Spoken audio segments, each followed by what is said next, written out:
Hello friends, welcome to the aroma eats. உருளைக்கிழங்கு எப்பொழுதும் ஒரே மாதிரி செஞ்சு போர் அடிச்சிருச்சா? வாங்க இன்னைக்கு நம்ம சேனலில் ஒரு நார்த் இந்தியன் சைட் டிஷ் தான் பார்க்க போகிறோம். அதுவும் உருளைக்கிழங்கும் வெந்தயக்கீரையும் வச்சு செய்ய போகிறோம். இந்த ரெசிபி பேர் ஆலு மேத்தி சப்ஜி. இந்த ரெசிபி எப்படி செய்யலான்னு பார்க்கறதுக்கு முன்னாடி நம்ம சேனலுக்கு இப்போ தான் ஃபஸ்ட் டைம் வரீங்கன்னா கண்டிப்பாக வந்து சேனலை சப்ஸ்கிரைப் பண்ணிக்கோங்க. நோட்டிஃபிகேஷனுக்கு பெல் ஐக்கானையும் கிளிக் பண்ணிக்கோங்க. இதுக்கு வெந்தயக்கீரை வந்து 200 கிராம் அளவு எடுத்திருக்கேன். இதை வந்து நல்லா கழுவி அதுக்கப்புறம் சின்ன சின்னதாக வந்து நறுக்கி எடுத்திருக்கேன். இந்த வெந்தயக்கீரையில் நிறைய மருத்துவ குணங்கள் இருக்குது.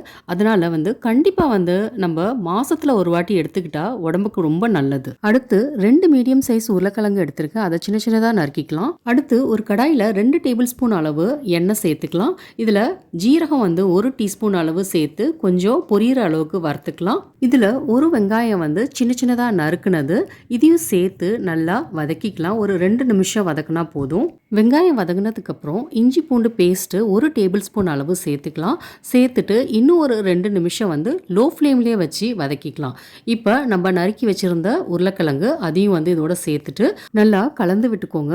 இப்போ மூடி வச்சு ஒரு நிமிஷம் அளவு வந்து இதை குக் பண்ணும். இதை மூடி வச்சு குக் பண்ணுறதுனால இதோட பச்சை ஸ்மெல்லாம் போகும். அதுக்காக தான் வந்து நம்ம இதை மூடி வச்சு குக் பண்ணுறோம். இப்போ 1/4 கப் அளவு இதில் தண்ணி சேர்த்துக்கலாம். இதை தண்ணி சேர்த்து விட்டுட்டு நல்லா மிக்ஸ் பண்ணிக்கோங்க.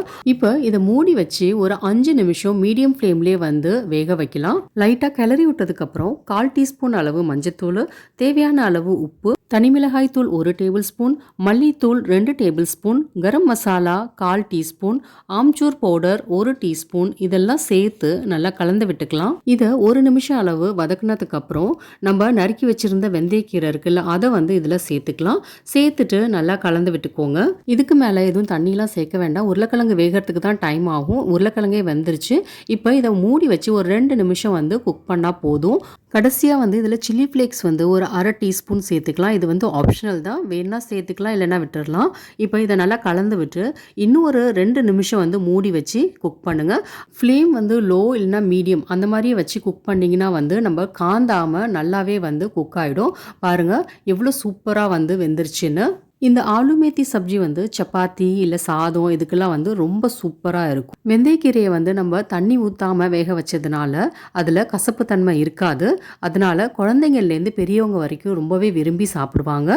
நம்ம சேனலில் வெந்தயக்கீரையை வச்சு சப்பாத்தியும் வந்து செஞ்சுருக்கேன். அதோட வீடியோ லிங்க்கும் வந்து டிஸ்கிரிப்ஷன் பாக்ஸில் கொடுக்குறேன். கண்டிப்பாக வந்து செக் பண்ணுங்கள். இதை கண்டிப்பாக வந்து நீங்களும் வீட்டில் ட்ரை பண்ணி பாருங்கள். ட்ரை பண்ணி பார்த்துட்டு எப்படி வந்துச்சுன்னு கமெண்ட் பண்ணுங்கள். இந்த ரெசிபி உங்களுக்கு பிடிச்சிருந்துச்சுன்னா கண்டிப்பாக வந்து லைக் பண்ணுங்கள். உங்கள் ஃப்ரெண்ட்ஸ் அண்ட் ஃபேமிலியோட ஷேர் பண்ணுங்கள். என்னோட சேனலை இது வரைக்கும் சப்ஸ்கிரைப் பண்ணலன்னா சப்ஸ்கிரைப் பண்ணிக்கோங்க.